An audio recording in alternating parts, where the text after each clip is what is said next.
The courtyard at Winterfell lay blanketed beneath a silence so dense it seemed even the wind dared not stir. The sky overhead was iron-gray, heavy with clouds that threatened snow. Winter's chill had settled across the north, sinking into the stones and timbers of House Stark's ancient seat. Servants, guards, and lords alike stood along the perimeter of the yard, all eyes drawn to the center. There, upon the snow-dusted flagstones, the Lady Lyanna Stark stood clutching a bundled child in her arms. The babe's soft mewling hung in the crisp winter air, contrasting sharply with the unrelenting hush of the assembled onlookers. This was no ordinary gathering, for Lyanna Stark, believed kidnapped, believed hidden away, had returned. Not merely with an explanation for her absence, but with a revelation that might shake the realm to its bones. For she did not stand alone. Behind her, a small retinue of knights and loyal companions bore the scars of a desperate flight from the south. At her side was her older brother, Eddard Stark, face etched with both relief and dread at the events that had led them all here. And in her arms, wide-eyed in an infant's confusion, was the future they could not have foreseen. She looked pale and gaunt, as though a fever had only just released its claim upon her, but there was a fierce determination in her gray eyes. Lyanna Stark was a figure of legend in those moments, Lord Rickard Stark's daughter who had been at the center of so much rumor and speculation. She had been betrothed to Robert Baratheon, the young Lord of Storm's End, only to vanish from the public eye when whispers claimed she had been abducted by Prince Rhaegar Targaryen. That supposed abduction had become the spark that ignited Robert's rebellion. And all the conflict, the bloodshed, the heartbreak that had followed, one could place at the feet of that whispered tale. But now she was here, alive, no captive in shackles, but a woman making her own choice to stand before her people. The hush in the courtyard stretched longer by the second, everyone waiting for words that none had anticipated hearing. When she spoke, her voice sounded raw, as though every breath had been fought for. "I come before you all," she began, her words echoing off the stone walls, not just as Lyanna Stark of Winterfell, but as a mother who owes the truth to her family and to the realm. She paused then, swallowing hard, her gaze flicking toward Eddard. He was uncharacteristically somber, standing with shoulders squared behind his sister, prepared to shield her from any blow, be it verbal or physical. "This child," she continued, voice trembling but steady enough to carry, "is my son. My son by Rhaegar Targaryen." A collective intake of breath rose from the assembled lords and ladies, and a low murmur spread. There had been rumors, of course, suggestions that Lyanna had borne a child in secret. Some believed the child had died alongside her in the Tower of Joy or else had never existed at all. Others whispered the child was the result of a brutal abduction and forced union. Still more peddled the notion that Prince Rhaegar and Lyanna had run off together willingly. None had quite fathomed the possibility that the truth would be claimed openly and in such a dramatic fashion. But here she was, no illusions, no subterfuge, declaring it before the North, before the very seat of House Stark, that she had borne Rhaegar Targaryen's heir. Eddard had known before, of course. He had discovered her at the Tower of Joy with a handful of the King's Guard protecting her and the newborn babe. The confrontation that followed was brief and bloody, culminating in the death of those loyal to Rhaegar. Eddard had found his sister in a bed of blood, feverish, the infant at her side. Many believed Lyanna had perished there, but in truth, she clung to life by a thread. By the time Eddard carried her out, the Tower of Joy was as silent as any crypt. Lyanna's will had proved stronger than her sickness. She had survived, but just barely. And as Robert's rebellion raged on, Eddard and a trusted few spirited her north to recover away from the political machinations that would surely see the babe put to the sword. Now it was done. Lyanna had insisted that she could not live in the shadows any longer, nor could she allow her son, her and Rhaegar's son, to be hidden away. Their plan, upon returning to Winterfell, had been uncertain. Lyanna had told her brother that she would declare the truth to their father, Lord Rickard, if he still lived. But fate had intervened before, taking Lord Rickard and Brandon Stark in Aerys Targaryen's flames. And so it fell to Eddard, now Lord of Winterfell, to stand at her side. He had tried to dissuade her, for her own safety as well as the child's. Yet Lyanna would not be cowed. She had lived through unimaginable terror, seen the devastation wrought by secrets and assumptions. The realm needed the truth, she believed. And so, with the rebellion still waging beyond the borders of the North, they had returned home. She took a step forward. The child in her arms had stopped fussing, as though soothed by the warmth of her voice. His name, she announced, looking to her brother for support, is Jon. I would have named him differently had the gods given us more time, but Rhaegar, he said once it was a strong name, an old name. This is Jon Targaryen, the rightful son of Rhaegar Targaryen, and he is of my own blood, a Stark through me. Ned closed his eyes, exhaling slowly. He knew how Robert would react to this. He knew how the realm would react. The Targaryens were the enemy. The rebellious lords had come together under the banner of overthrowing the Mad King and all his line. Prince Rhaegar had fallen at the Trident already, cut down by Robert's warhammer. None could undo that. But the existence of Rhaegar's child, publicly acknowledged by Lyanna Stark, would throw the rebels into disarray. Robert's claim was largely based on avenging Lyanna, on punishing the Targaryen line for abducting and defiling her. And now Lyanna herself stood here, explaining that it was no forced union, that she had willingly loved Rhaegar Targaryen. It threatened to upend the moral foundation of the rebellion's cause. At length, Eddard Stark finally stepped beside his sister. "The North does not forget its own," he said in a voice that carried across the courtyard. "We of House Stark defend our blood. This child is my nephew, and as Lord of Winterfell, I will shelter him, protect him, and stand by him." He paused, looking around, meeting the eyes of men who had fought beside him, who had marched south believing one thing, and now found themselves faced with a new reality. "For now, let us all return to our duties. There will be time enough to discuss the future, but I would have it known that any who mean harm to Lyanna or this child will answer to me." With that pronouncement, the watchers began to disperse, though the murmurs did not abate. Sidelong glances, startled expressions, and some open hostility simmered in the eyes of a few men who had lost kin in the war. Lyanna watched them with stoic determination. She knew they had a right to their anger and confusion. The realm was on the brink of a massive shift, and her truth had landed upon them without warning. Yet she had not come here to wage another war. She had come to end the cycle of falsehood and rumor that had fueled the conflict. If there was a path to peace, it began with honesty, even if that honesty was too bitter for some to swallow. She returned to the great keep with Eddard, making her way through the drafty corridors that she had once known so well. The babe in her arms cooed softly, occasionally gnawing on a corner of her cloak. "I never thought I'd see Winterfell again," she said quietly to her brother, her tone heavy with memory. "When Rhaegar and I left for Dorne, I believed we'd somehow come to an accord.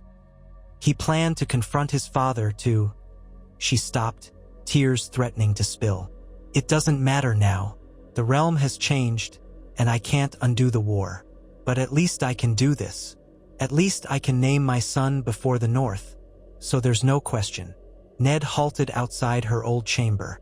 The door was closed, but the loyal guards of House Stark stood watch nearby. He placed a hand on Lyanna's shoulder. "I know you do this for him," he said, his voice thick with emotion. "But it puts you at risk, Lya. Puts us all at risk. Robert, he's not the forgiving sort when it comes to Targaryens." She nodded, looking down at Jon.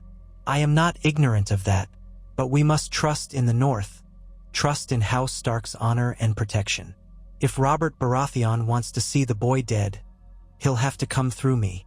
Ned grimaced. The notion of being forced to fight Robert, his friend once as close as a brother, filled him with dread. He recalled their youth, how they trained side by side in the yard, how they had feasted at the Eyrie under Lord Arryn. Robert had worshipped Lyanna from afar, dreaming of the day she would wed him. The heartbreak and fury that consumed Robert when she vanished was the principal fuel for his unstoppable charge across the battlefields. If he learned the truth, that Lyanna had gone willingly, that she loved Rhaegar, Ned couldn't say how Robert would act. Honor might demand that Robert see the child as his enemy, a threat to the new order they'd nearly established. But Robert's heartbreak might lead him to vengeance, an unquenchable thirst for Targaryen blood. They settled Lyanna and the babe in the chamber, a small fire crackling to fight off the winter chill. Servants brought hot broth and bread while Eddard summoned Maester Luwin to examine his sister. Though she insisted her fever was long gone, her skin was still pallid, her bones frail. Months of secrecy and flight had worn her down more than she let on. As Maester Luwin fussed over her and murmured instructions, Ned studied his sister. She had always been vibrant and wild, a she-wolf who chafed at the idea of being tamed. Now she was tempered by hardship, by near-death, by the heartbreak of losing Rhaegar somewhere on the waters of the Trident, his life ended by Robert's hammer blow. But in her eyes, a fiercer spark remained, as though she had found a new purpose that transcended her old dreams. Once Maester Luwin and the servants departed, Ned stayed behind, leaning against the wall as Lyanna rocked Jon gently, humming a soft lullaby. The light from the fireplace danced over them, casting shadows that flickered across the room. "He looks like you," Ned said quietly, though he noted the black hair that could only come from the Targaryens. Rhaegar's hair had been silver, but the Targaryen line had many branches, some with dark locks. Or perhaps the child inherited the trait from someone else in that storied lineage. "He's beautiful." Lyanna's lips curved into a fragile smile. "He has some of Rhaegar in him, too. Sometimes when he opens his eyes, I see a flash of violet. It reminds me of better days." She closed her own eyes for a moment, drawing a deep, slightly shuddering breath. "Brother, I've thrown us all into the teeth of a storm, haven't I?" Ned approached, crouching beside the chair. He rested a comforting hand on her forearm. "We will weather it as Starks do. Our roots run deep. Robert's rebellion is nearly over, at least that's what we believed after the Battle of the Trident. Now there's the matter of King's Landing, the Mad King, and what remains of the Targaryen supporters. But you have forced a new question upon the realm. Will they abide this child, or will the rebels unify to see him destroyed?" Lyanna shook her head slowly. "I will not see him destroyed." There was steel in her voice. "He is innocent, Ned. He bears no blame for the sins of his grandfather or for the war that others began. Rhaegar wanted a better world for him. I will do all I can to ensure he has it. If that means speaking out, revealing my part in this, so be it." Ned rose and paced near the window slit, peering out over the courtyard. Snow fluttered in the swirling winds, swirling as though unsettled. "Do you think Robert will come north?" "I don't know," Lyanna admitted. He might. He might demand we give the child up. But he cannot simply march on Winterfell without cause. The other lords will question it. They rose for Robert because they believed I was taken by force and that the Targaryens were tyrants. My words, openly stated, cut at the heart of that cause. Some might withdraw support. Others might dig in further, denouncing me as misled or manipulated. But the truth is out, Ned. The realm won't be the same. He gazed at her. "No, it won't. The question is, how can we survive what's to come?" When at last he left her chambers, Eddard carried a heavy burden in his heart. He needed to speak with his bannermen, gauge their reactions, hold the north together in the face of whatever storms the south might bring. Robert had driven the Targaryens to the brink of extinction, fueled by righteous wrath. Now, for that entire justification to crumble under the weight of Lyanna's declaration, the realm might see a rift in the rebel alliance. Some might rally to House Stark's defense out of loyalty to Ned. Others might push for the child's death, citing the potential threat of a new Targaryen prince. The Game of Thrones had shifted, and in that shift lay the seeds of new conflicts, or perhaps, if the gods were kind, a lasting peace. The days turned into weeks, and the news spread through the north like a gust of icy wind. Word traveled beyond the neck to the Riverlands, the Vale, and eventually the Crownlands themselves. Ravaged by war, the realm hungered for any piece of news that might signal the next turn of events. Tales were told of how Lyanna Stark had returned with a babe fathered by Prince Rhaegar, and that she claimed no abduction had occurred, only a love that defied the politics of the realm. To some, this was a betrayal. To others, it was a tragic romance undone by the madness of an aging king. Whichever version they chose to believe, the name Jon Targaryen was whispered with growing fascination. Lord Tywin Lannister, having only recently sacked King's Landing, sat behind those high walls, rumored to be negotiating with the new caretaker of the Iron Throne. The Mad King Aerys was dead, slain by his own Kingsguard knight Jaime Lannister. Meanwhile, Robert Baratheon was advancing on the city, eager to claim the spoils of victory and crown himself. Cersei Lannister, Tywin's daughter, had stepped forward as a likely bride for the new king, forging an alliance that might secure House Lannister's place. But in the days before Robert could even properly don the crown, the letters from the north arrived, bringing the revelation that Lyanna Stark, his betrothed, yet lived, and that she carried with her a living Targaryen heir. When Robert read the words penned by Eddard Stark himself, his fury boiled over. The tales of his unstoppable wrath were already legendary, but none had ever seen him in such a rage. He hurled the letter across the room and roared like a wounded bull, sending courtiers scuttling away in terror. Jon Arryn, his foster father, tried to calm him, but Robert would have none of it. The pieces of the letter were gathered from the chamber floor by trembling servants, and he forced them to read it aloud to him again and again, as though he could not believe the lines that declared Lyanna's choice. The woman he had idolized, the woman he had waged war to save, had loved Rhaegar Targaryen all along. That night, Robert drank heavily, more than usual. Courtiers reported hearing him bellowing in the corridors, smashing furniture, and shouting curses at the Targaryen name. More than once, he demanded that the child be dragged south so he could see the spawn of Rhaegar's loins put to the sword. None dared approach him directly, save for Jon Arryn, who tried to remind the prospective king that the North would defend the boy. If Robert insisted on that course, he risked turning House Stark into an enemy. But Robert, half-mad with loss and betrayal, shouted back, "Then we will crush them too. The North cannot stand against every lord in the realm." Jon Arryn, loyal to both Robert and Ned, pleaded for a more measured approach. He urged Robert to send messages to Eddard to learn the truth from his friend.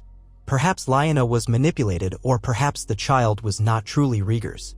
But all these attempts at reason only inflamed Robert further. He vowed that no Targaryen would live, especially not one tainted by the blood of the woman he had loved. In the weeks that followed, ravens sped north and south. Ned tried to reason with Robert, writing letter after letter, explaining how Lyanna had nearly died, how she had chosen to speak the truth to prevent further bloodshed. But Robert's replies were few and filled with anger. He demanded that the child be turned over. He demanded that Lyanna renounce any claim for the boy. None of it sat well with Ned, who was determined to protect his family. In short order, the foundation of the rebel alliance began to crack. Lord Hoster Tully was uncertain, weighing his alliance with the Baratheons against his familial bond to House Stark, for Ned had wed Catelyn Tully. Jon Arryn stood upon a precarious line, wanting to preserve peace but also bound by oaths to Robert. Stannis Baratheon, ever stern, viewed the child as an abomination and a threat to Robert's rule should Robert be crowned. Renly Baratheon, younger and more impressionable, kept quiet, uncertain of his own standing in this new reality. In Winterfell, the wind howled day and night, as though the very land knew war loomed on the horizon again. Lyanna, recovering her strength with each passing day, had begun to appear more like her old self. She strolled the gardens with Jon cradled against her chest, the winter roses she once loved now withered by the cold. Her presence sparked hushed conversations among the castle folk. Some admired her bravery for revealing the truth, while others muttered darkly that she had betrayed the North by lying with the Dragon Prince. Yet the child himself was a living testament to the complexities of fate. With a curious gaze and that tuft of dark hair, he was neither wholly Stark nor wholly Targaryen. He was something else, perhaps a symbol of unity if the realm could stomach it. One afternoon, Eddard found her in the godwood, seated beside the heart tree whose face was carved into the ancient bark. Snow drifted gently, collecting in her hair as she looked into the still water. Jon was asleep in her arms, wrapped in furs. "You should be indoors," Eddard said softly, though he took a seat beside her.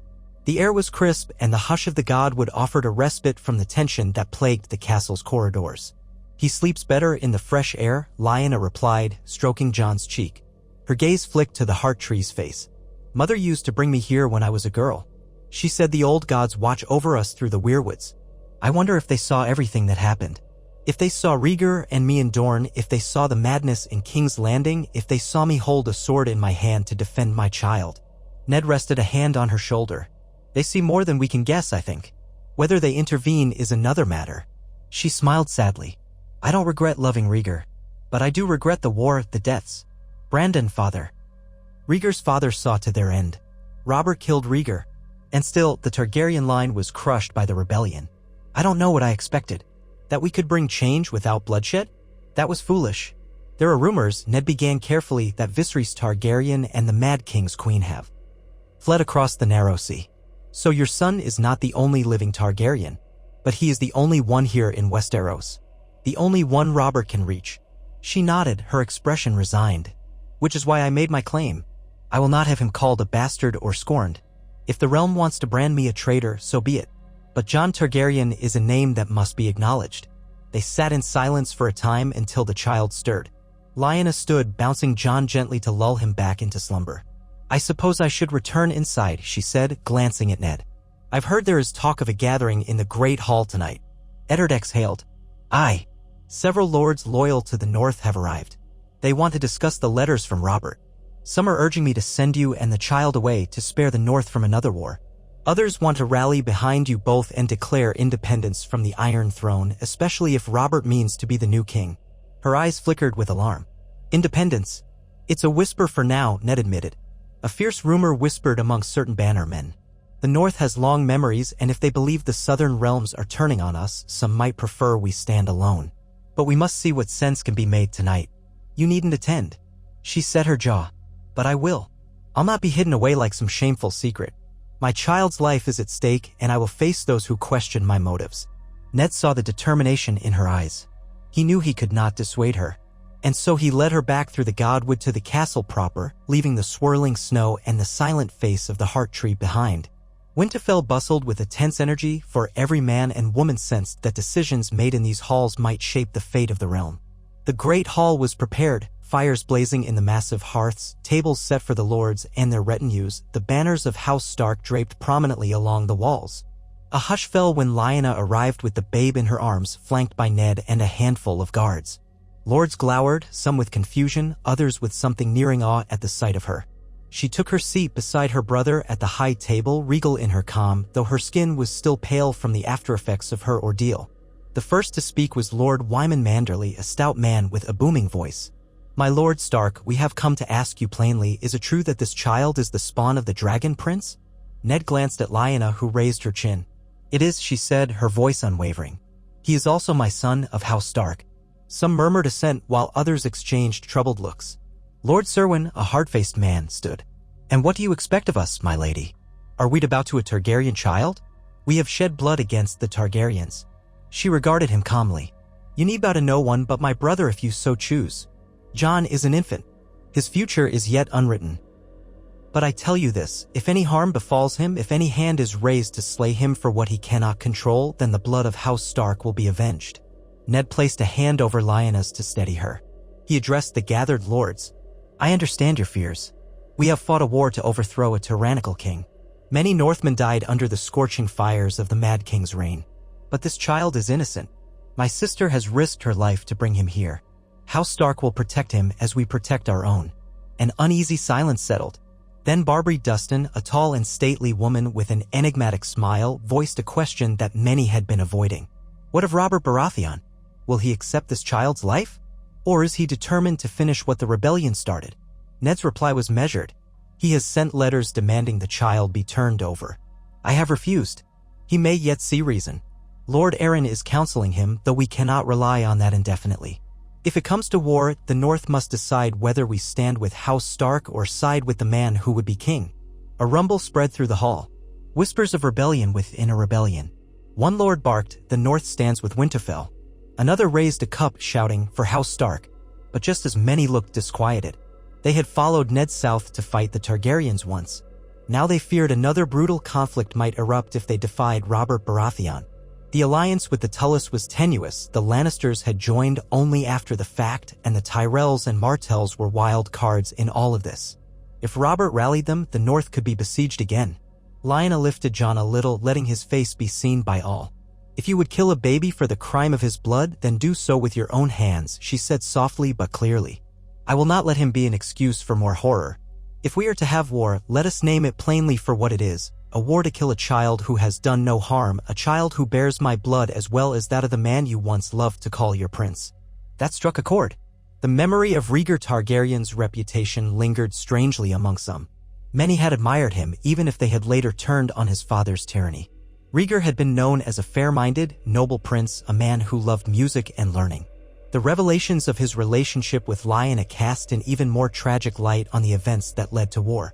Some in the hall gazed upon the child with pity, as though seeing the remnants of a once promising line that the madness of the king had dragged into ruin. Others kept their faces like stone, unwilling to yield to sentiment. At length, Lord Manderly cleared his throat. We are Northmen, but we are no butchers of children. If House Stark stands by this boy, then White Harbor will not oppose it. But if Robert marches north, we must be prepared. We have exhausted men and supplies from the last campaign. We need time to recover. Ned nodded, relief warring with weariness inside him. Aye, we must send ravens to all corners of the north, to rally men anew should the worst come to pass. For now, my sister and her son remain under my protection here in Winterfell. Let no man or woman speak of handing them over. We are Starks. Winter is coming. We must stand together. A round of assent echoed, though not every voice joined. The gathering concluded with more questions unanswered than answered. Some left in simmering resentment. Others took heart at Ned's resolve. Lyanna clutched Jon tightly as they made their exit. She had won a measure of acceptance from her brother's bannermen, but the fate of her son was still precariously perched on the edge of Robert Baratheon's anger. In King's Landing, Robert was crowned by Grand Maester Pycelle in a ceremony overshadowed by the scarring images of the city's recent sack. The rotting stench from the destruction clung to the streets. Even the Red Keep bore the marks of conflict. Upon taking the throne, Robert declared all Targaryens outlaws, criminals to be hunted down. He demanded that House Stark comply with the new king's edict. But Ned refused to yield, and so word spread that the North was in open defiance of the Iron Throne. Robert's new council found itself fractured.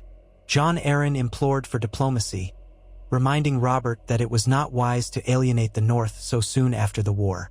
Stannis, ever the rigid loyalist, demanded an immediate show of force to break the Starks' defiance. Renly, with little influence beyond his cunning wit, tried to suggest a negotiated compromise, but found no audience with his fuming brother. Tywin Lannister coldly evaluated the possibilities. If another war broke out, House Lannister could profit from lending or withholding its forces as it saw fit.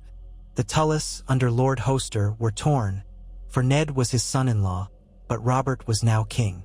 The alliances that had once seemed unshakable were now buckling under the weight of Lyanna's revelation. Meanwhile, Lyanna's days at Winterfell turned into a blur of caution and hope. She spent long hours with Jon, determined that he grow healthy and strong despite the tension that surrounded them. At times, she woke in the night, heart pounding, haunted by nightmares of men at arms storming the castle gates, tearing Jon from her arms. Eddard arranged for extra guards, men loyal beyond question, to watch over mother and child. The quiet corridors felt heavy with the threat of betrayal. Spies and rumor-mongers would doubtless take word back to King's Landing if any weakness was shown. One cold morning, a raven arrived bearing Robert's ultimatum. If Lyanna Stark surrenders the boy to the Iron Throne, no harm shall come to her. If House Stark defies me, they will be declared traitors to the crown. The words chilled Ned as he read them aloud to Lyanna in her solar. Their loyal supporters pressed him to respond in kind, declaring the North's independence or at least ignoring Robert's threat. But the memory of how unstoppable Robert's forces had been still lingered, and the realm was battered by war. Another prolonged conflict would bring famine, death, and ruin. Ned tried to write a final plea to Robert, seeking an audience, hoping to speak face to face. Perhaps their old friendship could still be salvaged. Perhaps Robert's rage could be cooled by seeing Lyanna alive and well, hearing her side of the story from her own lips. With every letter, the possibility of peaceful reconciliation seemed to slip further away. As the next moon cycle turned, visitors arrived at Winterfell, envoys from the Vale and the Riverlands, some friendly, some suspicious. A certain Ser Brynden Tully, known as the Blackfish, came on behalf of his brother Hoster, bearing cautious words of support for House Stark, but also warnings that the Tullys could not openly oppose the Iron Throne if Robert declared all-out war. Ser Brynden's presence lent a glimmer of hope. He was a skilled knight and a man who saw the complexities of the situation. He spent hours in council with Ned, discussing how best to preserve peace and keep Robert from launching a siege. Lyanna observed the negotiations, sometimes interjecting with her own recollections or pleas for understanding. But no matter their arguments, Robert's furious ultimatum hung over them like a sword poised to drop. The snows grew heavier, the nights longer. The tapestry of Winterfell's daily life continued: feasts, hunts, training in the yard, but always under the specter of potential conflict. Lyanna's reputation among the small folk was mixed. Some admired her for returning home and claiming her child's lineage openly. Others muttered that she had brought war to the North's doorstep. But if Lyanna heard the whispers, she showed no sign of dismay. She focused on Jon, on teaching him the gentle lullabies of the North, on telling him stories as if he could understand. She often recalled Rhaegar's solemn smile when he spoke of prophecy and destiny. He had believed their child might be part of some grand design, though the details had been lost in the swirl of war. If that was true, then perhaps her stubborn honesty was the key. Perhaps by revealing the truth of his parentage, she was setting in motion the steps that would change the realm in ways none could yet foresee. Then, on a gray day when the wind howled across the ramparts, the sentries on the walls spotted banners to the south. A host was approaching, smaller than a full army but significant enough to be wary. The sigil of House Baratheon rippled in the biting wind, accompanied by the golden lion of House Lannister. At once, Winterfell's guards were mobilized. Ned ordered the gates closed but not barred, for the riders bore no immediate signs of hostility. They were led into the courtyard under heavy scrutiny, more than 100 mounted knights and men-at-arms. At their head rode a giant of a man, broad-shouldered and thick of beard, wearing a stag-emblazoned breastplate. By his side was a proud, regal woman with hair the color of beaten gold, clad in rich furs lined with crimson.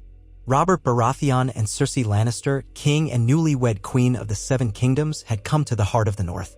Their arrival caused a stir, for no one had expected the king himself to march so quickly to Winterfell with such a formidable escort. Robert's face was as stormy as the winter sky above him. His once raven hair was already receding slightly at the temples, and there was a hardness to his eyes that Ned had never seen in their younger years. He dismounted with a grunt, scanning the walls and towers with a wary glare. Cersei remained astride her horse for a moment longer, surveying the courtyard with cool disdain, as though unimpressed by the ancient keep. Her Lannister guards eyed the Stark men with caution. Ned descended the steps from the Great Keep to greet them, mindful of the tension coiled in every watchful guard. Lyanna, clutching Jon, stood at one of the windows above, her heart pounding. This was the moment she both dreaded and knew must come. She waited to see if Robert had truly come for parley or to make good on his threats. "Robert," Ned said, forcing warmth into his voice. "Welcome to Winterfell. You are the king of the Seven Kingdoms now, but you have always been my friend, and my home is open to you." Robert's lip curled slightly. "Friend?" he echoed, his booming voice carrying. "We'll see if that still holds true. I have come here for one reason, Ned. I want to see Lyanna. I want to see the child." Ned's jaw tightened. He nodded once. "Then come inside. The cold is biting, and I have food and drink prepared. We can speak as we once did, man to man." Robert's glare did not soften, but he gestured for his retinue to remain. Only Cersei and a handful of guards accompanied him up the steps, through the doors of the Great Keep. The assembled northerners parted to allow them entry, eyes wary, hands near sword hilts.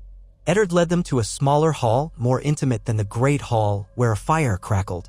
Wine and ale waited on a table, along with platters of bread and salt, and offering of guest right. The king ignored it at first, scanning the chamber with barely concealed anger. Then Lyanna entered, every nerve taut. She held Jon close, her posture defiant, despite the fear roiling in her belly. Ned moved to stand beside her, as if to block any sudden violence. Robert's eyes latched onto Lyanna, taking in her frailty, the pallor of her cheeks, the slight tremble in her hands.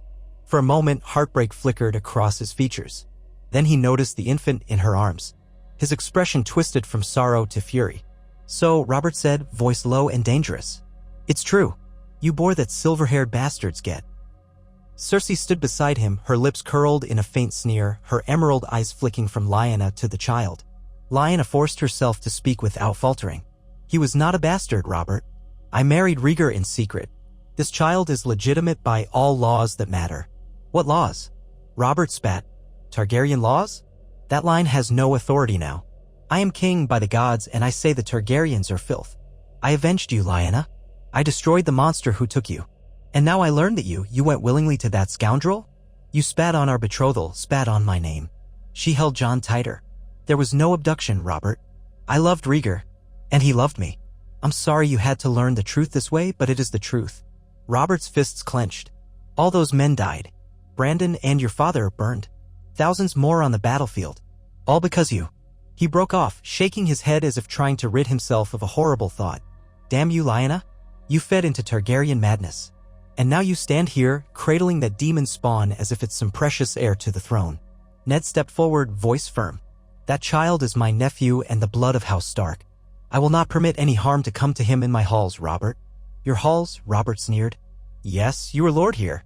So be it. But do not forget that I wear the crown. You defy me at your peril. Surrender the child, or I will be forced to name House Stark enemies of the realm." Cersei took a step forward, her voice cool and mocking. "Surely you see reason, Lord Stark. The Targaryen line must be extinguished. The boy is a threat to the king and threat to the stability of the realm." Lyanna lifted her chin. "He is an infant. He has done nothing wrong. He bears the name Targaryen, Robert snapped, and that is crime enough. Ned's stare did not waver. We will not surrender him. Not now, not ever. If you would brand me traitor, then do it. I will not sacrifice an innocent babe. Robert's face was a storm of conflicting emotions, rage, betrayal, sorrow, all colliding. He turned again to Lyanna, his voice anguished. You once said I was too fond of war, that you longed for songs and tourneys. Did you think that would come from betting Rhaegar Targaryen? He started this war as surely as anyone. Lyanna's eyes glistened with unshed tears, but she stood her ground. I cannot undo what has happened, but I can protect my son. For a moment, silence reigned. The tension was so thick that the crackle of the fire felt deafening. Cersei's gaze lingered on the baby as though she could scarcely conceal her revulsion. Ned's guards were poised, hands ready on swords. At last Robert let out a long, ragged breath. He walked to the table, picked up a flagon of ale, and drank deeply. For a few heartbeats, none dared speak. Then he slammed the flagon down, making the cups rattle. Fine, he said, voice coarse with anger. Keep the brat. I will not butcher a babe in cold blood. He glared fiercely at Lyanna. But do not expect the realm to rally to his cause. The Targaryen line is finished. If the boy grows to fancy himself a king, I will cut him down myself. He turned to Ned, forcing the words out. We once called each other brothers. Now we stand on opposite sides. I won't move against the North so long as you keep that child far from the Iron Throne. Do not let him become a threat to me, or I will return with all the force of the realm behind me. Do you understand me, Ned? Eddard inclined his head slightly. I do. And I have no intention of making war on you, Robert. I only wish to protect my sister and my nephew. Robert snorted. Nephew. Targaryen spawn, more like. He cast one more lingering, pained look at Lyanna as if searching for the girl he had once yearned to wed. But she was gone, replaced by a woman who had chosen another path. With a dismissive gesture, Robert strode for the doors. Cersei and the guards followed. Before leaving, the queen paused, her gaze searing into Lyanna's. You do realize you have made a lifelong enemy in King's Landing. Pray that you never regret this day. With that, she swept out, her furs trailing behind her, leaving the warmth of the chamber strangely hollow. Lyanna sagged slightly, relief and exhaustion washing over her. Ned caught her, guiding her to a chair. The child stirred, sensing the tension. We bought peace for now, Ned murmured, though his tone held no joy. Peace on a razor's edge with no promise of tomorrow. Lyanna kissed the top of Jon's head. I'll take that over war, she whispered. She peered at Ned, eyes haunted. Robert's never going to truly let this rest, is he? Even if he spares Jon now, he'll watch for any sign that the child might threaten his rule. Ned said nothing, for he could not offer easy comfort. The future loomed with uncertainties. Robert's departure from Winterfell that very hour was as tumultuous as his arrival. He led his retinue south again, the proud stag banner snapping in the icy wind, the Lannister lion close by. He left behind a realm that might hold him as king, but not as the rightful avenger he had once claimed to be. The North was no longer an eager participant in his reign, and the seeds of discontent were sown among the lords, who now questioned the official story of the war. Lyanna's presence and her claim for Jon changed everything. The accepted narrative, the moral justification, the alliances, all now sat in an uneasy truce that might crumble at the slightest provocation. As the snows continued to fall, Lyanna settled into a delicate existence, determined to raise her son in the safety of Winterfell's ancient walls. She found fleeting moments of happiness, teaching Jon his first steps on the stone floors, introducing him to the comfort of a direwolf pup that roamed the kennels. She would walk the battlements, child in her arms, gazing out at the expansive white landscape, feeling the bracing bite of the northern wind, and think of Rhaegar's silver harp. She remembered how his music had filled the air with delicate notes, how he had once sung of prophecies and unity, how he had believed in a better realm. And though that dream had ended in bloodshed, she kept a piece of it alive in Jon. As for Ned, he carried on as the dutiful Lord of Winterfell, managing alliances, quelling dissent, training the next generation of warriors to guard the North. But beneath his stoic exterior lay a constant watchfulness. He knew that the realm's memory was short and its thirst for power long. Robert Baratheon might be satisfied now, but if any lord or faction rose to champion Jon's claim, if they whispered that the boy was the rightful heir to the Iron Throne, then war would be inevitable. So Ned tried to keep his sister's child safe, avoiding the trappings of ambition. The boy was a Targaryen by blood, but he was also a Stark. Perhaps that dual heritage was both his gift and his curse. In time, the lords of the North settled into an uneasy acceptance. The child was not paraded as a prince, but rather raised quietly among the Stark children who would be born in the coming years: Robb, Sansa, Arya, Bran, Rickon. Lyanna, though, kept her son's name and legacy alive, teaching him the truth of who his father was. On cold winter nights, she would hold him close and murmur stories of Rhaegar's gentle eyes, of the promises he made. She never hid the truth from Jon, for deception had led to so much tragedy already. Yet she tempered that truth with caution, urging the boy never to speak of the Iron Throne, never to claim what might provoke Robert's wrath. Seasons cycled. Word came from King's Landing that Robert and Cersei had a boy of their own, Joffrey, who was lion-haired and handsome. Whispers abounded that Cersei's closeness with her brothers was unseemly, but none dared speak openly.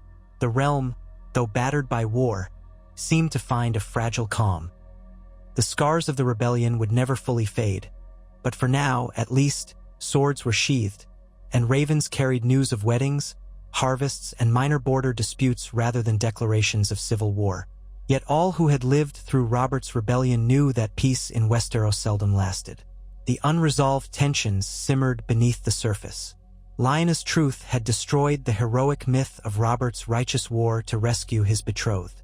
It had exposed the complexities of love, loyalty, and lineage. To some, that made Lyanna a tragic heroine, to others a traitor. But in Winterfell's halls, she was simply Lyanna Stark, mother to a boy who was part wolf, part dragon. Together with Eddard, she forged a future they hoped would avoid more bloodshed.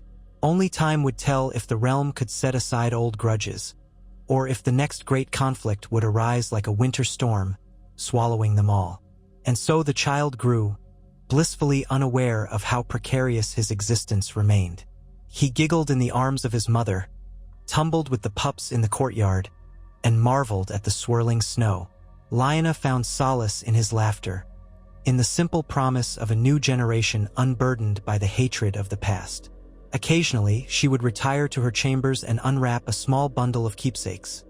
A worn ribbon of the Targaryen colors, a few lines of verse Rhaegar had written, and a silver lute string from his harp.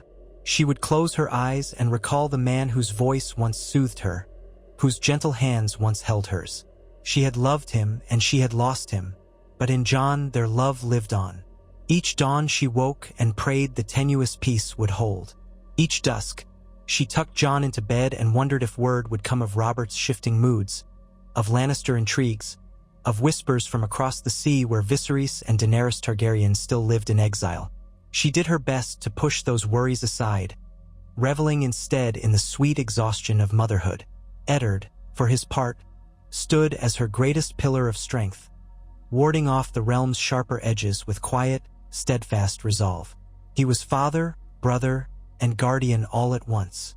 And so, for a time, life found a certain equilibrium in Winterfell. Years would pass before the realm faced new trials, but in that moment, Lyanna was content to stand beneath the weirwood in the Godswood, Jon toddling at her side, his small hand wrapped around her finger. The red leaves fluttered, and she felt the presence of the old gods, watching them with eyes carved into ancient bark. She wondered if they saw Rhaegar in the child's face, if they knew the storms that might one day break upon that tiny head. For now, though, she whispered a silent thanks for this fleeting quiet, for the chance to love her son in a place that cherished him rather than sought his death. Perhaps the gods were kind after all, granting her just enough time to shape Jon into someone who might one day bring unity, not conquest. Perhaps the boy with blood of the dragon and the wolf would, in some distant future, show the realm a path away from the endless cycle of war. She could only hope as she bent to scoop him up, pressing a kiss to his dark curls, that such an ending was possible. In the hush of the northern wind, in the silent vigil of the heart tree, she dared to believe that truths revealed, however painful, might lay the first stones of a new road.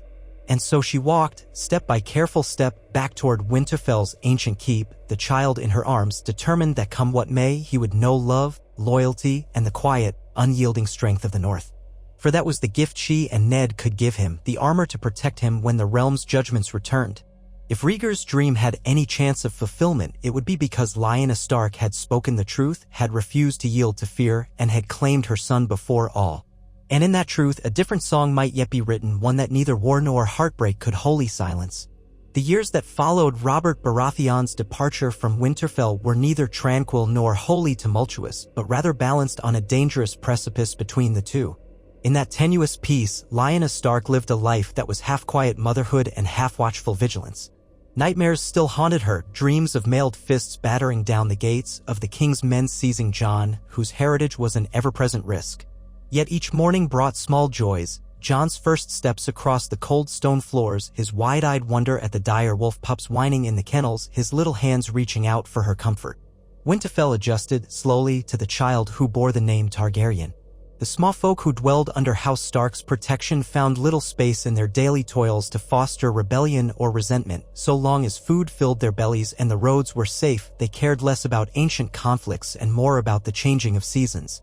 Some even gossiped that a dragon in Winterfell might be an omen for prosperity or a sign of a grand new age. Others muttered that Ned Stark had betrayed the memory of the Northmen who had died in the rebellion. Yet the more time passed without bloodshed, the more the murmurs died away, overshadowed by the chores of farm, forge, and field. Lyanna kept Jon close. She taught him that she was both his mother and, in a way, his shield. Never did she shy from naming his father when asked, though she spoke only in the safety of the castle walls or among those she trusted.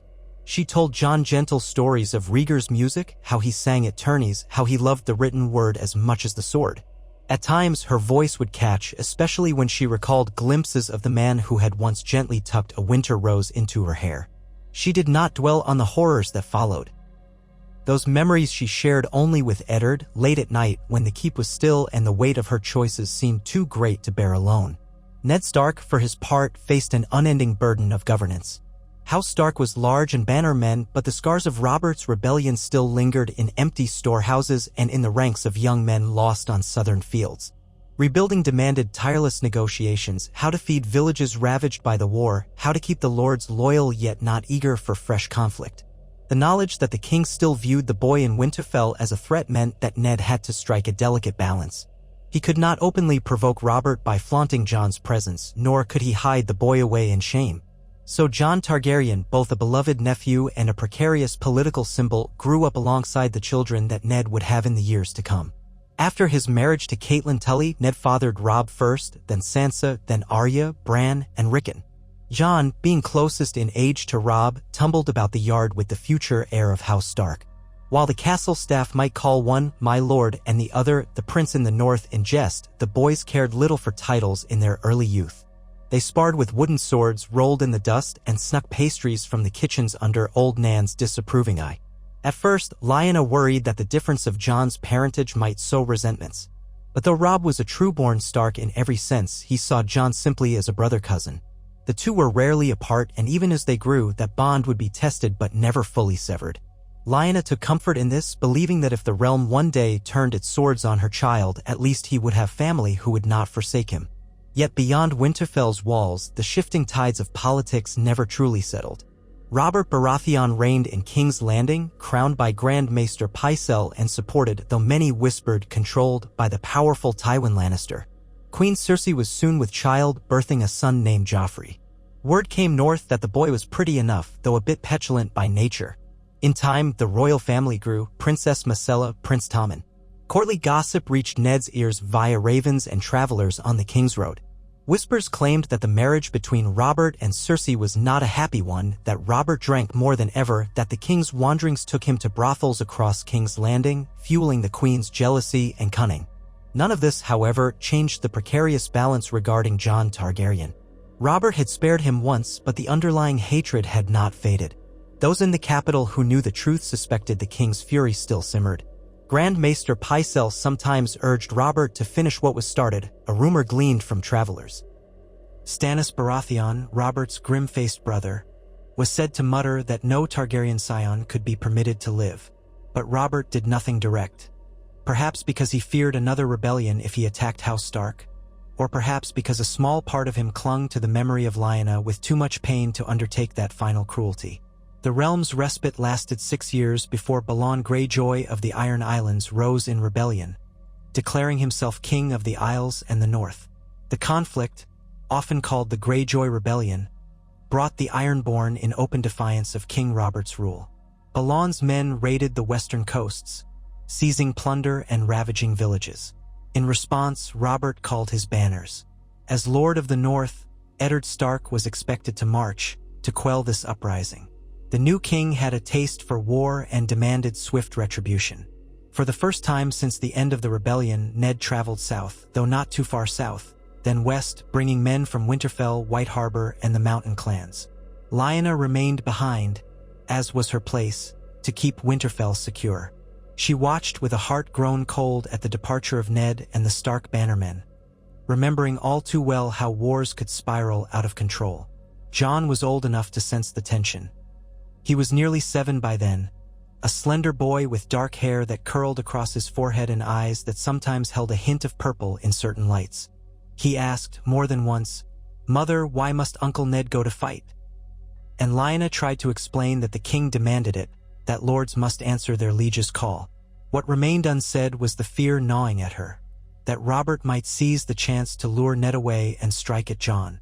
But her brother had left enough loyal men behind that no southern army could slip unnoticed past Moat Cailin.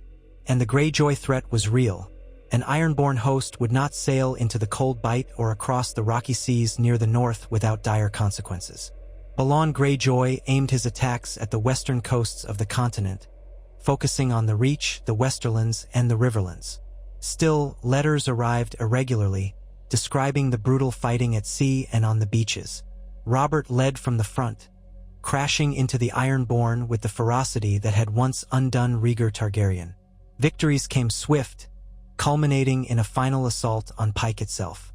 It was said that Robert, Ned, and the king's younger brother Stannis battered down Balon's fortress walls, forcing him to bend the knee. Balon's 2 elder sons perished in the rebellion, leaving only Theon Greyjoy, a boy not much older than Jon, as the sole living heir. In a move meant to keep the Ironborn in check, Robert demanded that Theon be taken as a ward, hostage in truth, by Eddard Stark at Winterfell. So it was that Ned returned home not just with battered soldiers and a heavy heart, but also with a sullen, hollow-eyed boy of the Iron Islands. Theon wore the sigil of the Kraken on his breast, but he was alone in the strange northern keep, forced to rely on the goodwill of a man who had helped crush his father's rebellion. Lyanna studied him from afar at first, uncertain how well a boy from the harsh seas would adapt to the north. But Ned insisted that Theon be treated with as much fairness as any other ward, that he join Robb, Jon, and eventually Bran in their lessons and training. Lyanna noticed Theon's braggadocio, how he tried to compensate for the loneliness in his eyes with loud boasts. Jon, for his part, was curious about the new arrival, perhaps seeing something of a kindred spirit. Jon had never known a father, and Theon now was separated from his own. Yet Theon responded to Jon with caution, even some scorn at times, as though unsure what to make of a boy with Targaryen blood. Life at Winterfell settled into a new routine. The children, Robb, Jon, Theon, Sansa, and Arya, when she wasn't scurrying off to chase cats or practice archery, took lessons from Maester Luwin in the Airy Tower. They learned sums, letters, the histories of the 7 kingdoms. Lyanna watched quietly, ensuring Jon was never singled out or excluded. She had always told Ned that if it became too tense or divisive, she would remove Jon from the lessons. But Ned never allowed that to happen. To exclude Jon would mean acknowledging that the king's view of him as an outsider was somehow justified. And so the boy stayed and learned and dreamed, sometimes pressing his mother for stories of the Targaryens beyond the sea or for more tales of his father, Prince Rhaegar. In quiet moments by the hearth, Lyanna revealed small bits of the past. She told Jon that Rhaegar had been a champion at tournaments, that he'd once crowned her the Queen of Love and Beauty at Harrenhal. But she also made him understand that the war that followed took countless lives, and that the realm still bore scars from those days. "You must never speak lightly of claiming crowns," she warned him, stroking his hair by the crackling fire. "You are my son, and a Stark in your heart. The Iron Throne is a seat of blood and steel. It has destroyed better men than most." Jon would nod, half comprehending. He was torn between pride, knowing he was born of a prince, and the sense that such knowledge was dangerous to hold. Occasionally, letters arrived from King's Landing. When Robert wrote, the messages were curt, sometimes filled with bravado about how he had smashed Balon Greyjoy's forces or subdued an unruly lord. Rarely did the king mention Jon directly, though once he wrote a single line that sent a chill through Ned Stark's veins. I trust the brat is not harboring delusions. That was all. A reminder that Robert had not forgotten, that the old fury might yet boil over if he thought the child a threat. From across the narrow sea came rumors as well. Viserys Targaryen had grown into a proud, bitter young man, drifting among the free cities with his sister Daenerys, the last known children of the Mad King. Some whispered that they schemed to raise an army and reclaim the Iron Throne. Others said they were beggars dependent on the charity of exiled lords. Lyanna, reading these accounts by lamplight in Ned's solar, would sometimes wonder, did Viserys know that another Targaryen lived in Westeros, half Stark, guarded by the wolves of the north? The thought unsettled her. Viserys had every reason to resent the realm that cast down his family. If he learned of Jon, would he try to ally with him or see him as a rival? Despite such anxieties, the daily rhythms of Winterfell continued. Seasons in the north could be harsh, but there were festivals and feasts, hunts for deer and boar, joyous births. Catelyn gave Ned another son and a daughter, adding Bran and Arya to the brood, then Rickon in due time. Each new child was accepted into the wide circle of siblings and cousins. Lyanna, for her part, took on certain roles in the household. She oversaw portions of the guards' training, occasionally surprising them with her own skill on horseback and with a blade. Though war had left her physically fragile, she retained a quickness and ferocity that belied her outward delicacy. She did not marry again. Some of Ned's bannermen discreetly inquired whether Lyanna might wed one of their sons, forging alliances. She always refused. Part of it was the abiding memory of Rhaegar. She did not wish to dishonor their union. Another part was the simple fact that Jon needed her. She could not risk a marriage that might compromise her son's safety or place him under the control of a lord loyal to the king. As the children grew, so did their personalities. Robb was a natural leader, confident and fair. Jon displayed a quiet intensity, excelling in swordplay and devouring books on knighthood and chivalry, seeking a reflection of his father's legacy. Sansa was gentle and courteous, dreaming of gallant princes and heroic knights. Arya was the opposite, a whirlwind of mismatched clothes, dirty breeches, and furious determination. Theon boasted incessantly of future glory as though trying to drown out the shame of the Iron Islands' defeat. All the while, Lyanna hovered as a maternal figure to them all, but she reserved her deepest care and watchfulness for Jon, who never ceased to remind her of all she had lost and all she still fought to preserve. In these times, Ned managed to maintain a cordial if distant relationship with King Robert. Ravens exchanged pleasantries, updates on the realm, and formal courtesies for each birth or name day. But the two men did not see each other face to face for nearly a decade. Many a court found it odd that the king's old friend and brother by oath stayed so resolutely in the north. Rumors abounded that Ned and Robert had quarreled irreparably, that Ned was hiding dark secrets. Some at court muttered that the Starks were growing seditious again, but Tywin Lannister was said to have little interest in launching another war into the frigid north. The Lannisters had other concerns, expanding their influence, pressing claims in the west, ensuring Cersei and her children kept a grip on Robert's attentions. That calm threatened to fracture one day when a letter arrived at Winterfell bearing the royal seal, carried by a crown courier wearing the stag and lion sigil. The messenger, half frozen from his ride up the King's Road, delivered it personally to Ned. Lyanna learned of it when her brother summoned her privately to his solar. She arrived to find him pacing, the parchment in hand, a crease of worry on his brow. He held out the letter. From Robert. He wants me to come south and serve as Hand of the King. Lyanna's heart lurched at the thought. Why now? After all these years? Ned exhaled, bracing a hand on the heavy oak table. Jon Arryn is dead. It seems his health failed him suddenly. Robert is in need of a new hand. He insists it must be me. He writes that only I can be trusted, that we were like brothers. Lyanna frowned, recalling the bitterness in Robert's eyes the last time he stood in that very keep. Does he truly trust you, or does he intend to force you into closer scrutiny? Ned shook his head, uncertain. I cannot say, but refusing might be seen as an insult, a grave one. And if I go, I would have to bring my daughters, perhaps my heir, to show loyalty. That's how it's done in the South. She knew the unspoken question, what of Jon? He could not travel to King's Landing without drawing dangerous attention. Robert had grudgingly let him live so long as he remained a distant shadow in the north, not a contender for any seat of power. If Ned were hand, soon every court whisper would be prying into the Stark household, searching for secrets. How long before someone realized that Jon was older than Robb by a handful of moons, that he bore a certain tilt to his eyes reminiscent of the Targaryens? She clasped her hands together, considering. Could you decline without giving offense? Perhaps claim the North needs you. Ned's expression was grim. He might take that as a slight, or he might accept it if I express it carefully. But if he's truly desperate, if the Lannisters have him cornered, he might not take refusal well at all. He might see it as disloyalty. And that could put all of us at risk, especially if certain men at court whisper that we harbor a Targaryen. Lyanna swallowed. Then what do we do? Ned closed his eyes, memories flickering behind them. I will travel south and see for myself. I'll take Sansa and Arya, though they are still young. Robb will remain here, for he is heir to Winterfell, and I cannot leave the North leaderless. I would rather keep all my children here, but Robert will expect me to present my family. He might wonder why I hide them otherwise. She glanced at Jon's name unspoken between them. And Jon. Ned's voice grew quiet. He should stay. If he goes south, I fear what might happen. Even if Robert does not move against him directly, there are others schemers at court who might exploit his heritage for their own ends. I cannot watch over him every moment if I must serve as hand. Her shoulders sagged in relief. Yes, that is safest. Let him remain here with me with Robb and Theon.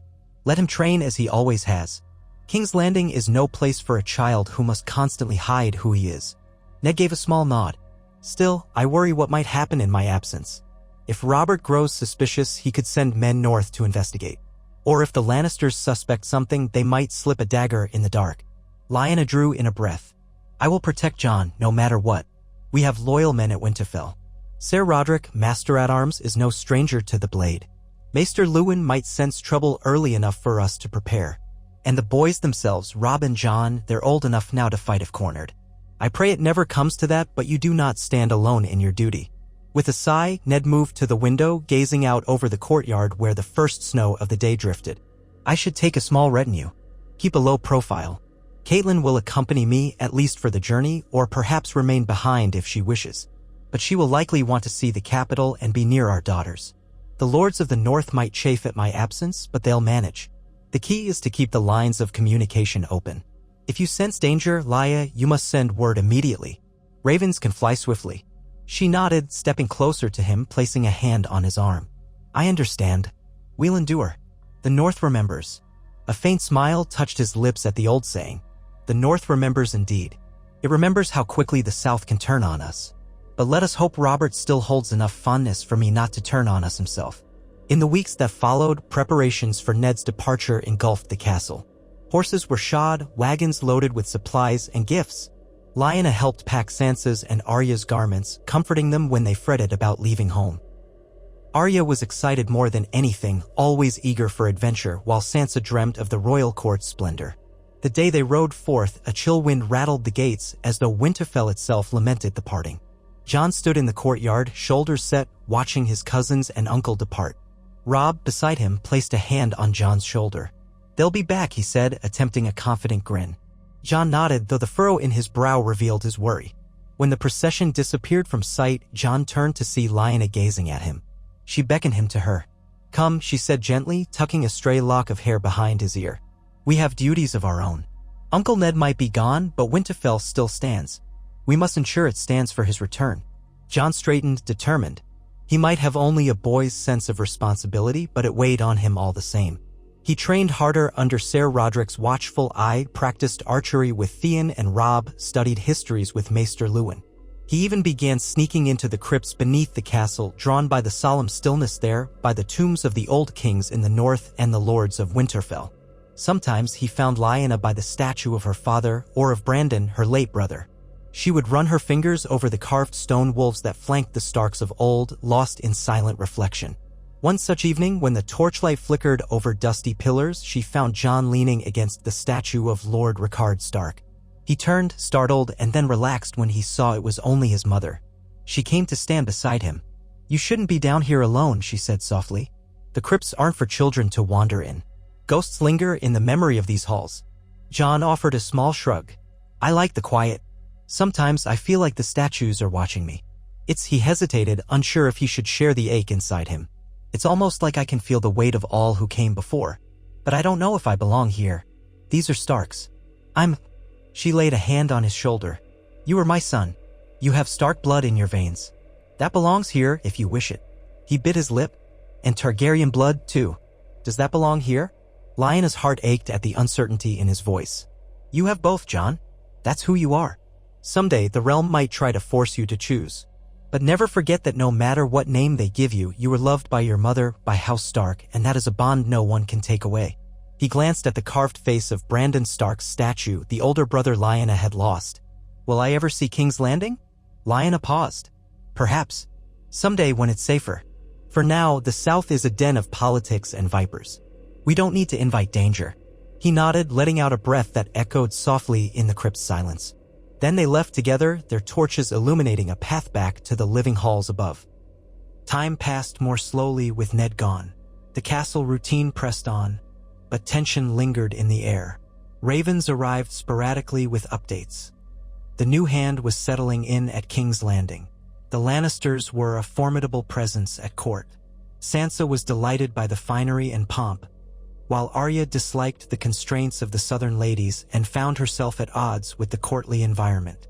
Most of Ned's letters contained subtle lines suggesting that the king was spending coin recklessly, that Lord Varys, master of whisperers, posed unanswerable riddles, that Peter Baelish, the master of coin, was cunning and dangerous. And always the subtext, trust no one with the secret of Jon. And then word came that the king was riding northward from King's Landing to visit the site of a rumored gold mine near Harrenhal. Ned's letters indicated that Robert might make a progress of it, feasting along the way, hunting, indulging in the pleasures of travel he had not tasted for years. Lyanna's nerves spiked at once. She recalled Robert's last visit to Winterfell, how the tension thickened the air like a coming storm. But in Ned's letter, there was no mention that Robert intended to reach Winterfell. The king would likely roam the Riverlands, then return south. Surely that would be enough for him. Only weeks later, a raven arrived from Ned. This time the message was urgent, brief. Robert had decided on a whim to continue his royal progress all the way to Winterfell, claiming he wished to see old friends. He was bringing the Queen, Prince Joffrey, Princess Myrcella, and Prince Tommen, along with a sizable retinue of guards, knights, and courtiers. Ned had little choice but to escort them, and in so doing, bring Sansa and Arya back north. The news struck Lyanna like a blow. Even though Robert had begrudgingly allowed Jon to live, the man's unpredictable moods and the Queen's cunning nature could lead to disaster. She knew well that Cersei Lannister had no love for Targaryens, even less love for any threat to her own children's inheritance. If the Queen caught the slightest whiff of Jon's identity, she might push Robert to finish him. Or she might see a way to use Jon to undermine the king. Cersei's ambition was said to be as boundless as her pride. Lyanna summoned her brother's most trusted advisors to her solar, Maester Luwin, Ser Roderick Castle, and a few loyal bannermen. They debated the best course. Some suggested sending Jon away temporarily, hiding him somewhere in the Wolfswood or even at the Wall, until the king departed. Others argued that such a move would spark rumors, that if the king noticed the boy's absence, it might incite suspicion far more dangerous than Jon's quiet presence in the castle. In the end, Lyanna decided that Jon would remain, but he would keep to the background. Winterfell was large. There were many ways for a boy of 9 and 10 to avoid the royal guests. She reminded him firmly, looking him in the eye, do not provoke them. Do not seek out the king's attention. Stay among your siblings, help with the hunts if invited, but always keep your head low. Let your Uncle Ned handle any uncomfortable questions. Jon bristled slightly at being hidden, but he understood the stakes. He remembered the thunder in Robert's voice when he was too young to recall more than the broad shape of the man. He could all too easily imagine how an older, heavier, angrier Robert might treat him if given cause. Days later, on a crisp autumn afternoon, the royal procession arrived. The banners of the stag and lion snapped in the breeze, accompanied by columns of knights on horseback in gilded armor. The castle gates swung wide to admit them, and Winterfell's small folk gathered in the courtyard to witness the splendor. Robert himself dismounted, broad of girth, his black hair threaded with gray, a fine cloak trimmed in gold draped over his shoulders. Beside him, Queen Cersei looked as beautiful as any story told, golden hair meticulously arranged, green eyes bright and cold as emeralds. Around them swarmed their offspring and courtiers, Joffrey, tall for his age, wearing a sneer that was ill-fitting on a boy of 12, Myrcella, sweet-faced and demure, Tommen, still quite young, eyes wide with curiosity. Sansa and Arya rode among the retinue, along with Ned, who dismounted swiftly to greet his sister. Lyanna forced a smile for Ned's sake, though her heart pounded. She embraced him, noting the strain in his eyes. Then she curtsied with measured grace before the king, who eyed her with an inscrutable expression, part confusion, part lingering regret. He had not laid eyes on her for nearly a decade. She was older, her once wildness gentled by motherhood, her face no longer that of the young woman who had danced at Harrenhal. Robert bowed stiffly, then enveloped her in a hug that was half perfunctory, half genuine. He murmured something about it being good to see you well, but his eyes darted, as if searching for shadows of the past. Cersei stepped forward, extending a hand. Lyanna took it politely. The queen's lips curved in a smile that did not reach her eyes. Lady Lyanna, at last we meet again. You look as though the North has agreed with you. Cold climates preserve beauty, I hear. Lyanna dipped her head.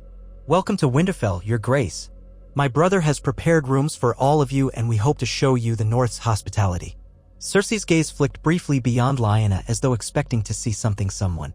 Lyanna felt her stomach tighten.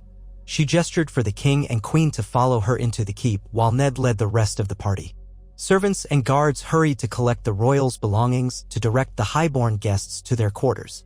At every turn, Lyanna felt the burden of watchfulness, certain that half the Lannister men eyed every corner with suspicion, as though expecting traitorous conspiracies. That evening, a feast was held in the Great Hall. Long tables groaned with boar, venison, trout from the White Knife, and harvest vegetables. The air was thick with the sound of minstrels, the crackle of hearth fires, and the mingled scents of spiced wine and roasted meats.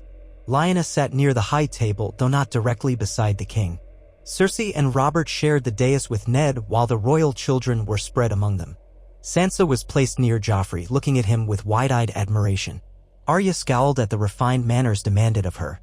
Jon had taken a seat among the Stark children, not far from Robb, Theon, and branched away from the dais so as not to draw the king's attention. He kept his head bowed, focusing on his trencher, occasionally glancing up to see if Robert or Cersei was watching. For the moment, they were engrossed in conversation with Ned and some of the northern lords, or bestowing forced smiles on each other. Joffrey, meanwhile, boasted to Sansa about his skill with a blade and how one day he would lead the royal armies.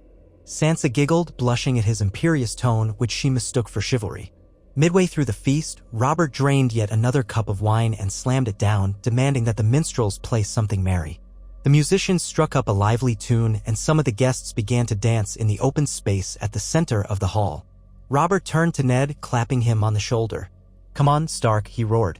"We're too old to dance, but not too old to watch a good show. And you, Lyanna," he caught her eye. "I remember you dancing once. A finer sight I never saw." Lyanna forced a small smile, recalling that the last time she'd danced before Robert, it had been at the betrothal feast she never saw fulfilled. "I'm afraid I'm out of practice, your grace." He chuckled, though it was tinged with bitterness. "We all are. The world changes faster than we can keep up." With that, he seized another cup, clearly determined to drown any sorrow in drink. Queen Cersei, eyes flashing, observed her husband's gaze linger on Lyanna a moment too long. She placed a hand on Robert's arm and said sweetly, "Husband, come, let us take the air. The hall grows warm." Robert grunted in reluctant agreement, and the pair rose to depart, accompanied by a pair of gold cloaks and Lannister guards. The rest of the feast descended into revelry, with many cups raised to the king's health, to the north, to the memory of Jon Arryn. Children and young men tried their skill at dancing. Sansa and Joffrey stepped onto the floor, though Arya quickly grew bored, slipping away with her half-finished meal. Jon stayed close to Robb, mindful of his mother's warnings. He could not entirely relax. He felt as though every time he glanced up, some royal guard or Lannister retainer might be eyeing him. Late into the night, when the hall had emptied, Lyanna finally retreated to her chambers. Jon appeared at her door soon after, knocking softly. When she let him in, she saw the concern on his face. "Did something happen?" she asked, heart skipping. He shook his head. "No, I heard the king and queen arguing in the corridor. It seemed about you or about the past. I couldn't make out the words, but the queen sounded angry. I just wanted to be sure you were safe." She smiled gently, touched by his protectiveness. "I'm fine, Jon. Robert and Cersei's marriage is not a happy one from what Ned tells me. She's likely jealous of a ghost more than anything else. Jon frowned. A ghost? My memory, dear. Lyanna gestured for him to sit. Robert once thought he loved me. I was young, rash, and had no wish to wed him. Yet he still thinks of me as the girl who was taken away from him. The queen sees that and it stokes her ire. Jon's hand curled into a fist. He has no right to be angry at you. You never wanted him. She placed a hand atop his. Hush now. There's no changing what once was. We simply have to keep ourselves safe while they remain in Winterfell. It's only for a short time.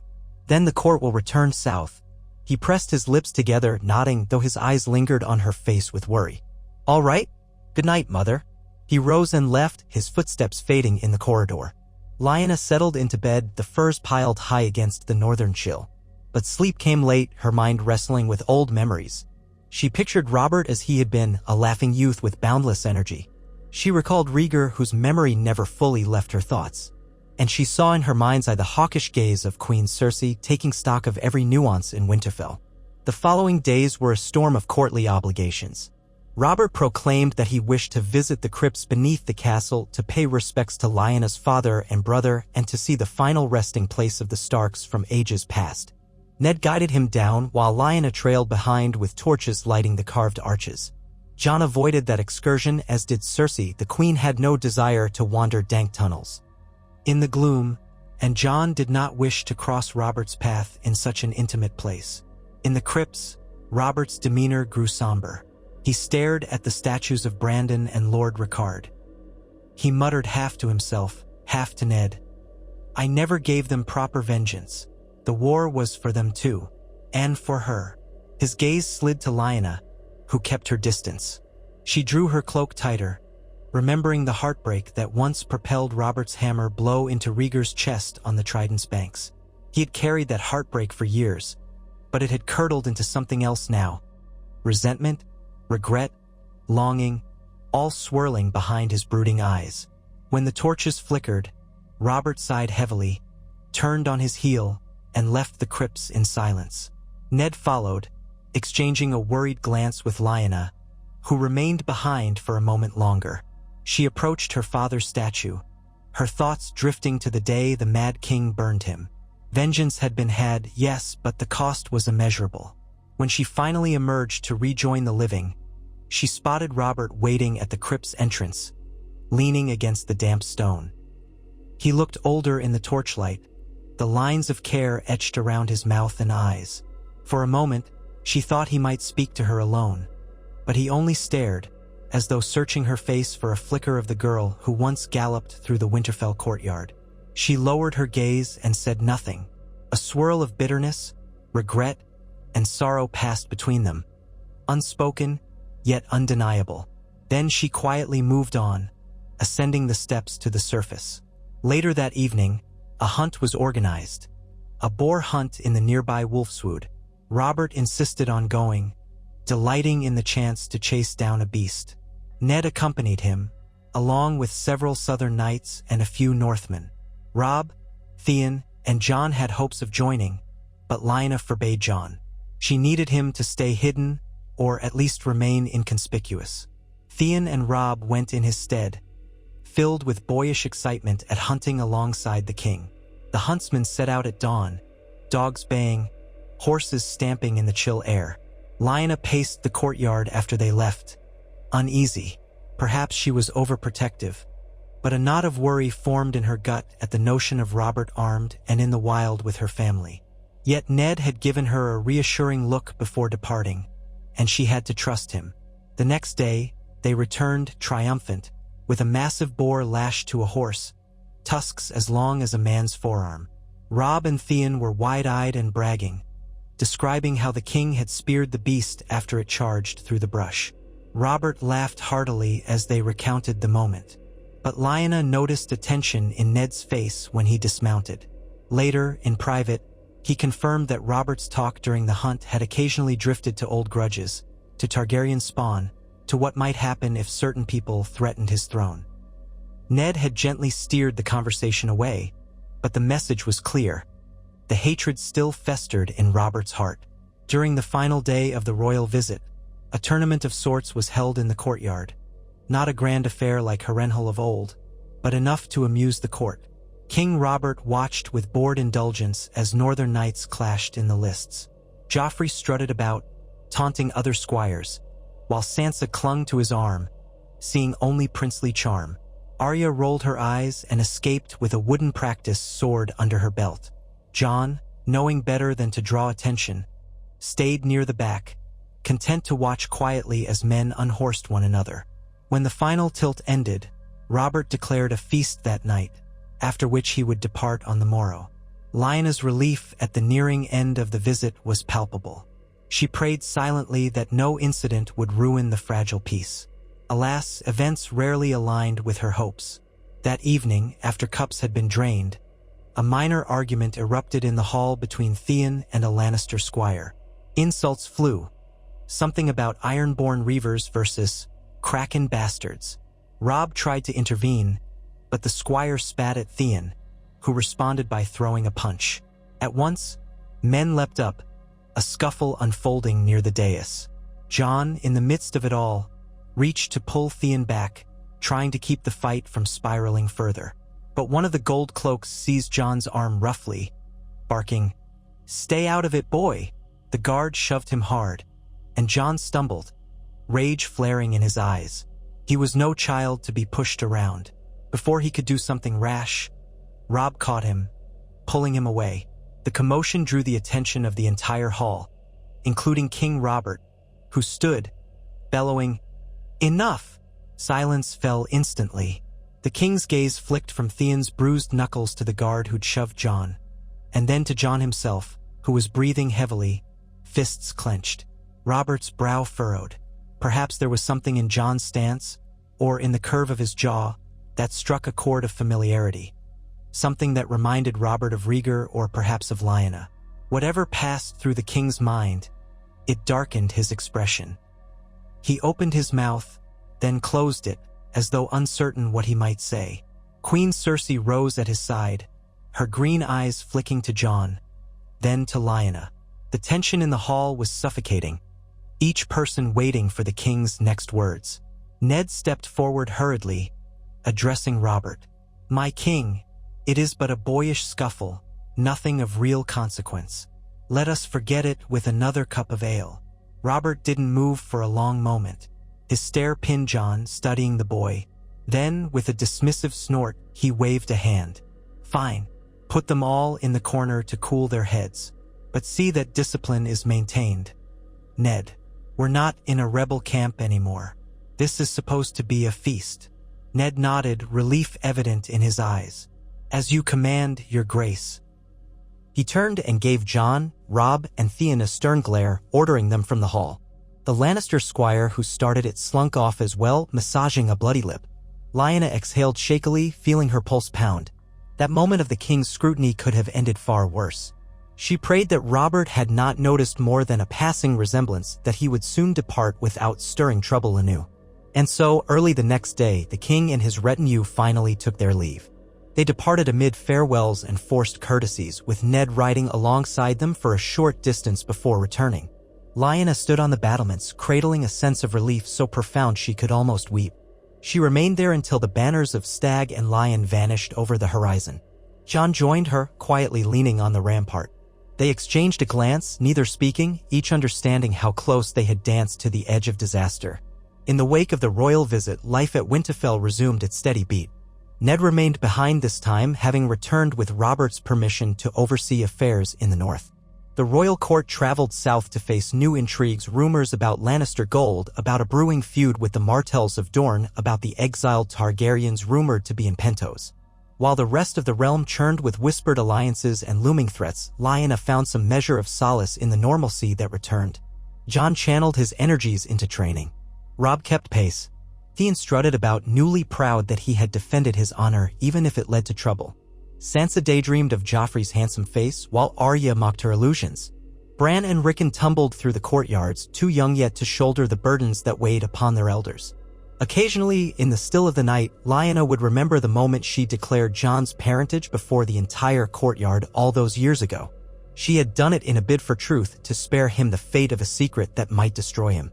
Part of her wondered if secrecy would have been safer after all if she had simply let the realm believe Jon was a nameless orphan or Ned's bastard. Then Robert's wrath might never have awakened. But she also knew the importance of owning one's truth. She had refused to shame her son with a lie. If it meant walking the knife's edge for the rest of her days, so be it. Word came, from time to time, of the movements of Viserys Targaryen across the sea and of his younger sister Daenerys, rumored to be blossoming into womanhood. The rumor that cut deepest was that Viserys was negotiating a marriage alliance with Khal Drogo of the Dothraki, a fearsome horse lord on the mainland beyond Pentos. Some said Viserys hoped to gain Drogo's Khalasar for an invasion of Westeros. Others said it was all hot air, that no Dothraki would cross the sea in wooden horses. Lyanna read these reports and wondered. If the exiled Targaryens ever set foot on Westeros again, would they seek out Jon, attempt to fold him into their cause? She knew that if that day came, the realm would once again drown in blood. Robert would never allow an army of Dothraki to land unchallenged, and if word reached them that a grown Targaryen prince lived in the north. No, she prayed the moment would never arrive. Yet the wheel of fate turned, indifferent to the hopes or fears of mortals. As the years slipped by, Jon reached manhood. He grew lean, quick, adept with both sword and bow. Robb, similarly skilled, found in Jon a competitive partner, both driving each other to improve. The two once had a playful tussle as children, but now they sparred with steel, forging an unbreakable brotherhood. They were near equals in skill, though Robb's strong arms often gave him a slight advantage in grappling. Jon, for his part, relied on cunning footwork and precision. When they dueled in the courtyard, Theon would cheer them on, Arya would watch with bright, eager eyes, and some of the guards would gather to place quiet bets. In the evenings, Jon sometimes went to the library to read. He pored over tomes about the history of the conquest, of Aegon the Dragon and his sisters, of how House Targaryen once united the realm. He spoke with Maester Luwin about the nuances of rulership.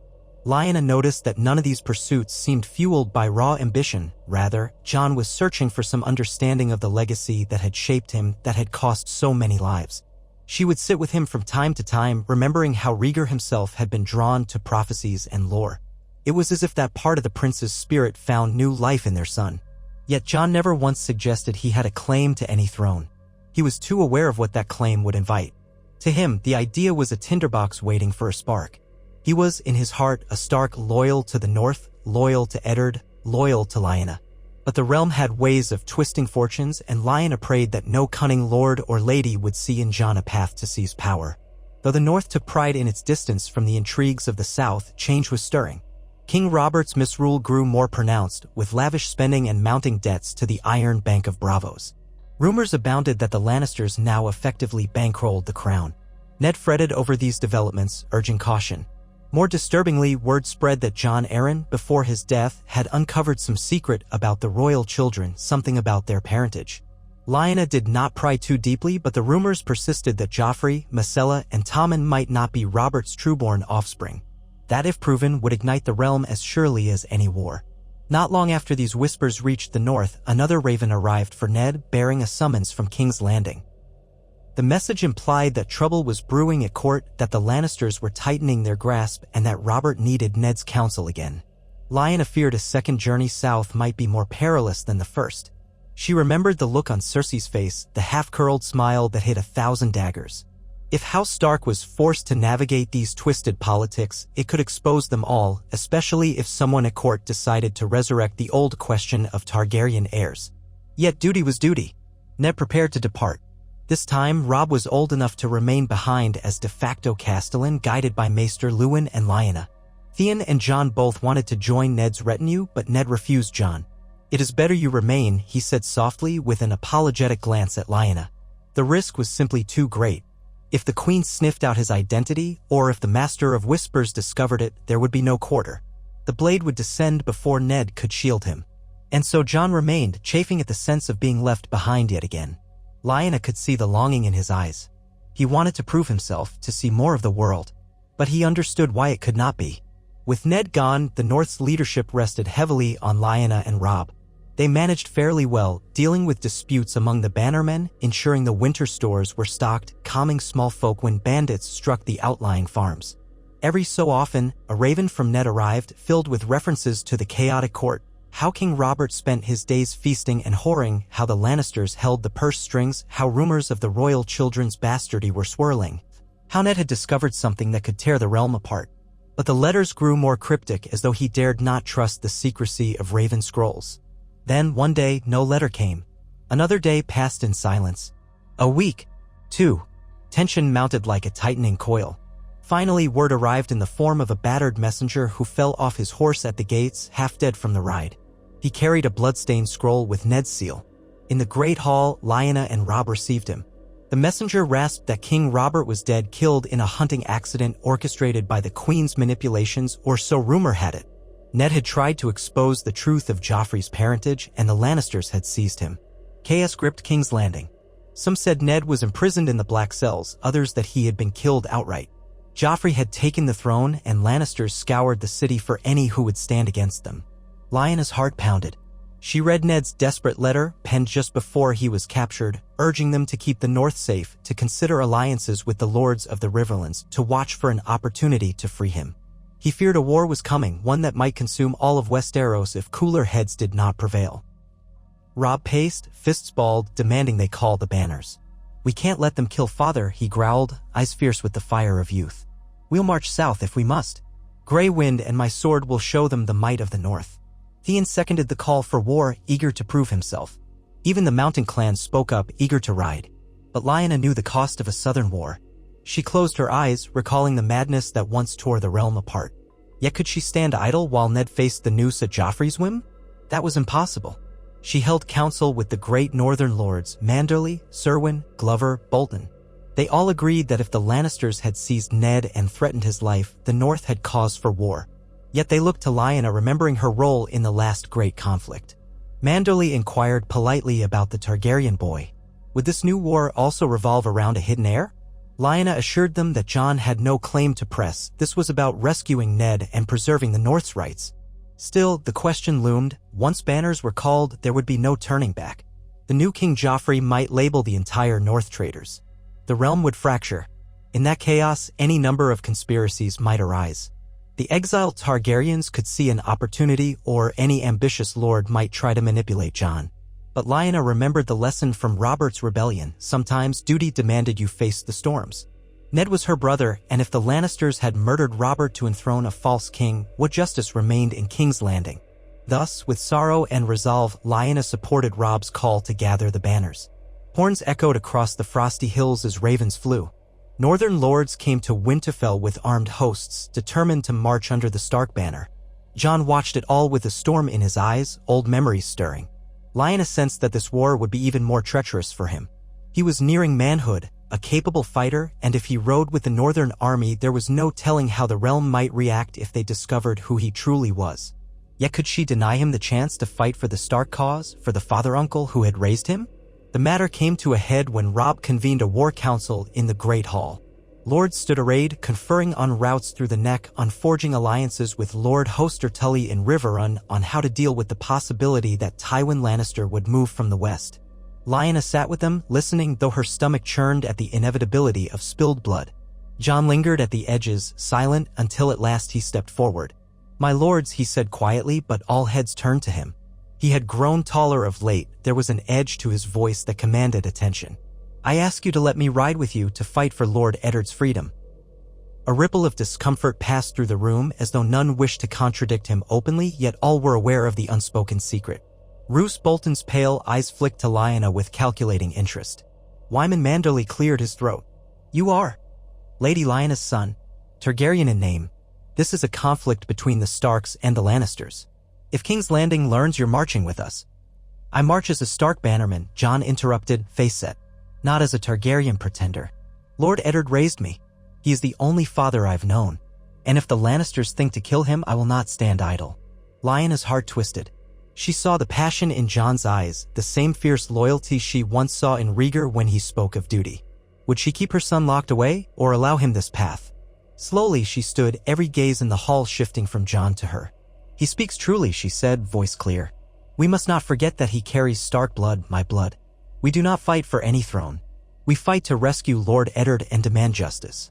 I will not forbid Jon from marching if he wishes it." Robb inclined his head. "Then I welcome him. We need every sword, especially strong ones." A few of the older lords exchanged uneasy looks, but none openly objected. The seeds of doubt might linger, but for now necessity overshadowed them. War demanded unity.